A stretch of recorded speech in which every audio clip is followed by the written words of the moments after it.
Hi, my name's Alan Eselgrave, a poet living in Scarborough. Here's a poem called Nelson's Last Battle. If you like this poem, you can find more poems by me on YouTube at the Old Man's Poetry Show. This poem was inspired by a dream.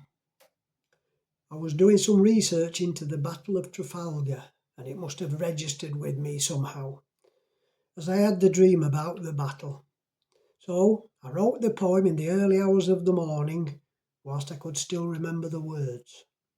Enjoy the poem and please subscribe to my video channel for more content. Thank you very much.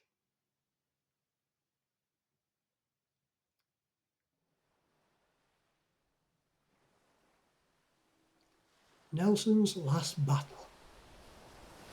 The burning rage burned deep within his heart to give wrath to his enemies' souls.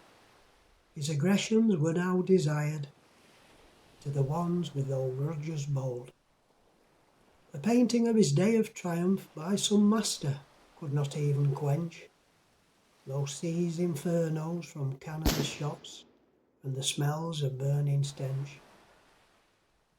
Though meeting his Maker released him from England's tortured shores, as now he's to be judged that hero of England for evermore.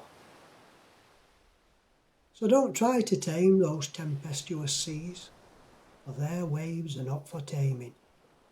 As he smiled at death and death smiled back, with the cadence of his waves now waning. They had now a lessening tone for him, as the waves thrashed so wildly against the hulks of splintered ships, with masts snapping like reeds of a lake by some stranger's passing hand. The sprays quell flames on their broken sails, drenching the lady's breast as she swelled and fell. He picked his battles well and did prevail, with his friend by his side did deathly sail. His destiny was not to breathe or see, after his ship was ever triumphant.